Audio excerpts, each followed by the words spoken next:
झंडा ऊंचा रहे हमारा, ये झंडा तो हमारा तिरंगा है, लेकिन इसे थामने वाले हाथ राजनीतिक, तो मुकाबला भी राजनीतिक हो गया है।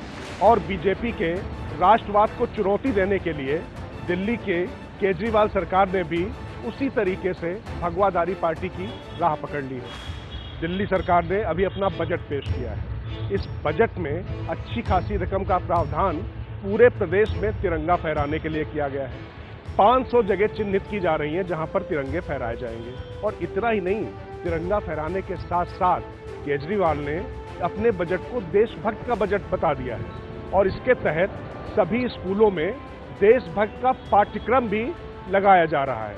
बच्चों को बताया जाएगा कि देशभक्ति क्या है। इस तरीके से दिल्ली सरकार देश की पहली सरकार होगी जो इस तरीके की पढ़ाई कराने जा रही है। हमारा देश आज़ादी के 75 साल मना रहा है, बड़ी धूमधाम से मना रहा है।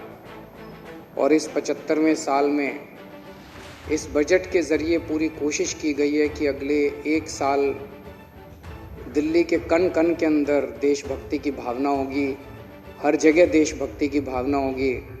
और कई सारे कार्यक्रमों के आयोजन और कई सारे नई चीज़ें शुरू की जाएंगी। इस दौरान स्कूलों के अंदर देशभक्ति पाठ्यक्रम शुरू किया जाएगा। ये पहली बार हो रहा है। दिल्ली पर 6 साल तक राज करने के बाद अरविंद केजरीवाल की महत्वाकांक्षा फिर से हिलोरे मार रही है। पिछले दिनों गुजरात के सूरत में एक कामयाबी उन्हें हाथ भी लगी है। अब ये एक साथ देश भर में कई जगह चुनाव लड़ने की तैयारी कर रहे हैं। उन्हें यह भी पता है कि यह चुनावी जीत हासिल करने के लिए उन्हें राष्ट्रवाद और बहुसंख्यकों की भावना का सहारा लेना पड़ेगा। गुजरात के लोगों ने कमाल कर दिया इस बार, और खासकर सूरत के लोगों ने और ज्यादा बड़ा कमाल कर दिया। पूरे गुजरात में नहीं, पूरे देश में आप लोगों की चर्चा हो रही है। पूरे देश में लोग कह रहे हैं ये सूरत में क्या हो गया।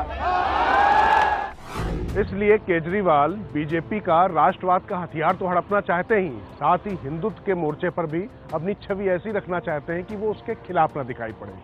क्योंकि केजरीवाल जानते हैं कि जो भी मोदी विरोधी या बीजेपी विरोधी वोट है वो उसके साथ में जाएगा जो बीजेपी को हराता हुआ या टक्कर देता हुआ दिखाई पड़ेगा। इसलिए इस वोट की उनको चिंता नहीं है।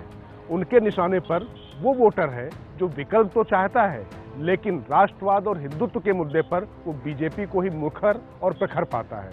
इसलिए केजरीवाल का ये दांव दिलचस्प है। वैसे अन्ना आंदोलन के दौरान भी भारत माता की तस्वीर और जय के साथ ही तिरंगा तो उन्होंने खूब चमकाया ही था। अब बजट के दौरान केजरीवाल ने खास तौर पर कहा कि वे दिल्ली के बुजुर्गों को अयोध्या में बन रहे भव्य राम मंदिर के दर्शन करवाने ले जाएंगे। मैं उनसे भारतीय जनता पार्टी से पूछना चाहता हूं कि ये तिरंगा भारत में नहीं फहराएगा तो पाकिस्तान में फहराएगा क्या?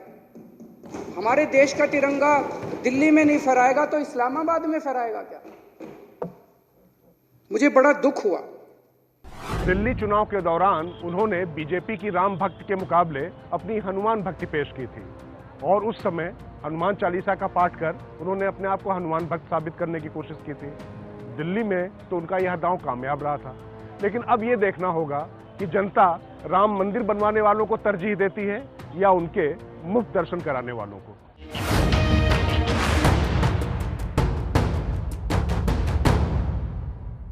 तो राज की बात में इस हफ्ते इतना ही। मुझे दीजिए इजाजत। अगले हफ्ते रविवार रात 8 बजे फिर हाजिर होंगे। तब तक देखते रहिए एबीपी न्यूज, आपको रखे आगे।